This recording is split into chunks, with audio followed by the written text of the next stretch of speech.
চন্দ্রকোনার ভগবন্তপুর 1 নম্বর পঞ্চায়েত এলাকার ওপর দিয়ে বয়ে গিয়েছে কেঠিয়া। পঞ্চায়েতে চাষিবাড়া এলাকায় নদীর ওপরে পঞ্চায়েতে তৈরি একটি কাঠের সেতু ছিল। বছর 5 আগে বর্ষার জলে তোড়ে সেটি ভেসে যায়। তারপর থেকে নদী পারাপারে আর কোনো স্থায়ী ব্যবস্থা নেই বলে অভিযোগ জানিয়েছেন স্থানীয়রা। বর্ষায় একমাত্র সম্বল হলো নৌকা, আর জল না থাকলে হেঁটে নদী পারাপার করতে হয়। ভগবন্তপুর 1 নম্বর পঞ্চায়েতের পাশাপাশি ভগবন্তপুর 2 নম্বর পঞ্চায়েতের বহু গ্রামবাসীকে সমস্যায় পড়তে হয়। এছাড়াও কেঠিয়া নদী দিয়ে যাতায়াতের এই জেলার পাশাপাশি হুগলি ও বাঁকুড়া জেলার ভোটের ঠিক আগে নদীর ওপর বোরাম রাস্তা ফেলে তৈরি করে তৃণমূলের পরিচালিত গ্রাম পঞ্চায়েত, যা নিয়ে বিতর্কও তৈরি হয়েছিল। গত কদিনের বৃষ্টিতে জল বেড়েছে কেঠিয়া নদীর। জলের তৈরি নদীর ওপর দিয়ে তৈরি রাস্তাটির একটা অংশ ভেঙে গিয়েছে, ফলে নদী পারাপারে চরম সমস্যায় পড়েছেন স্থানীয় বাসিন্দারা। তারা উদ্যোগ নিয়ে ভেঙে যাওয়া অংশটি বাঁশের মাচা তৈরি করে তার উপর দিয়ে যাতায়াতের ব্যবস্থা করেন।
যে কেঠিয়া নদী, সেই নদীর উপরে পঞ্চায়েতে একটা কাঠের পোল ছিল। বেশ কয়েক বছর আগে জলের তলে সেটি ভেঙে যায়। তারপরে যাতায়াতের একটা চরম সমস্যা ছিল। পঞ্চায়েতের তরফ থেকে প্রতি বছরই সেখানে রাস্তা তৈরি করা হয় অস্থায়ীভাবে নদীর উপরে। সেই রাস্তা এবারও করা হয়েছিল, কিন্তু এই যে সম্প্রতি বৃষ্টির কারণে নদীর জল বেড়েছে, সেই জল বাড়ার কারণে রাস্তা একটা অংশ ভেঙে গেছে। মানুষের যাতায়াতের চরম সমস্যা হচ্ছে। গ্রামের মানুষজনই তারা সেখানে বাসের চালা করে পারাপারে একটা ব্যবস্থা করছে। পঞ্চায়েতের ভূমিকা কী এখানে?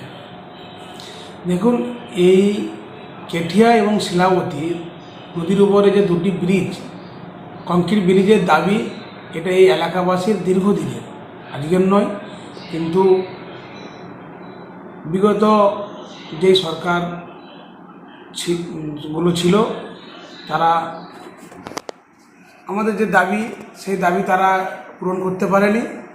এবারে এই যে নতুন সরকার পশ্চিমবাংলায় আসছে, এই সরকারের কাছে আমরাও দাবি জানিয়েছি, এবং এই চন্দ্রকোনার বিধানসভার যে বিধায়ক, তিনাকেও জানানো হয়েছে, এবং সরকারি ঊর্ধ্বতন কর্তৃপক্ষের কাছেও আমরা আবেদন করেছি যাতে এই নদী দুটোর উপর কংক্রিটের ব্রিজ হয়, তাহলে মানুষের যাতায়াতের খুব সুবিধা হবে।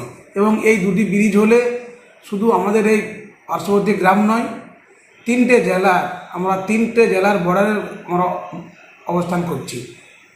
পশ্চিম মেদিনীপুর, বাঁকুড়া এবং হুগলি, আমরা এই 3টে বর্ডার স্থলে আমরা বসবাস করছি।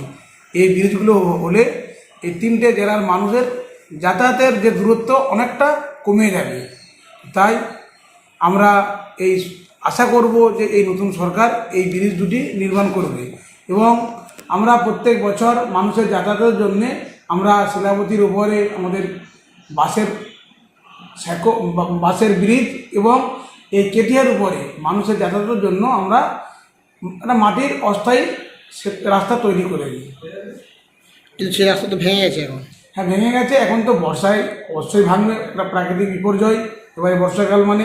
এবং এখন আমরা আমাদের পঞ্চায়েতের তরফ থেকে আমরা নৌকো ব্যবস্থা করে দেবো, যাতে মানুষ এই 3 মাস বর্ষাকালে যাতায়াত করতে পারে।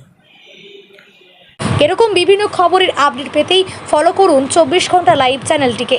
সন্তান কি অবাধ্য হয়ে উঠেছে? দাম্পত্য জীবনে অশান্তি, ব্যর্থ প্রেম বা কেরিয়ারে বারবার বাধার সম্মুখীন হচ্ছেন?